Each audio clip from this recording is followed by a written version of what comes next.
ಏ ತಮ್ಮ, ನಾನು ರೊಟ್ಟಿ ಕಣೋ. ನಾನು ಗಟ್ಟಿಯಾದ್ರೆ ನಿನ್ನ ಹಣೆ ಬರಹವನ್ನು ಬೈಬೇಡ. ಹಿಟ್ಟಿಗೆ 1 ಚಮಚ ಮೊಸರು ಸೇರಿಸು. ನಾನು ಮೆತ್ತಗೆ ಉಬ್ಬಿಕೊಂಡು ಬರ್ತೀನಿ, ಅರ್ಥ ಆಯ್ತಾ? ಏ ತಮ್ಮ, ನಾನು ಬಿಸಿ ಎಣ್ಣೆ ಕಣೋ. ಎಣ್ಣೆ ಸಿಡಿದ್ರೆ ಓಡಿ ಹೋಗ್ತಾ, ಸ್ವಲ್ಪ ಉಪ್ಪು ಹಾಕು. ಸಿಡಿಯುವುದು ನಿಲ್ಲುತ್ತೆ, ನಿನ್ನ ಕೈ ಕೂಡ ಉಳಿಯುತ್ತೆ, ಅರ್ಥ ಆಯ್ತಾ? ಏ ತಮ್ಮ, ನಾನು ಅಕ್ಕಿ ಕಣೋ. ತಳ ಸೀದು ಹೋದ್ರೆ ಡ್ರಾಮಾ ಮಾಡ್ಬೇಡ. ಕುದಿಯುವಾಗ 2 ಹನಿ ನಿಂಬೆ ರಸ ಹಾಕು.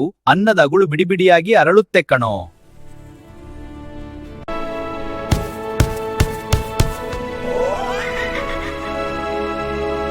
ಏ ತಮ್ಮ, ನಾನ್ ಲಟ್ಟಣಿಗೆ ಕಣೋ. ಹಿಟ್ಟು ಅಂಟಿಕೊಳ್ತಾ ಇದೀಯಾ? ನನ್ನ 4-5 ಒಣ ಹಿಟ್ಟಿನಲ್ಲಿ ಹುದುಗಿಸಿಡು. ಮರ ತೇವಾಂಶವನ್ನು ಹೀರಿಕೊಳ್ತೆ, ಆಮೇಲೆ ಹಿಟ್ಟು ಅಂಟಿಕೊಳ್ಳುವುದು ನಿಲ್ಲುತ್ತೆ. ಏ ತಮ್ಮ, ನಾನು ಮತ್ತೆ ಬಂದೆ ಕಣೋ. ಶಿಮ್ಲು ಮಾತಾಡ್ತಾ ಇರೋದು. ವಿಡಿಯೋ ಇಷ್ಟ ಆದ್ರೆ ಲೈಕ್ ಮಾಡು, ಹಾಗೆ ಸಬ್ಸ್ಕ್ರೈಬ್ ಬಟನ್ ಕೂಡ ಒತ್ತಿಬಿಡು ಕಣೋ, ಮರಿಬೇಡ.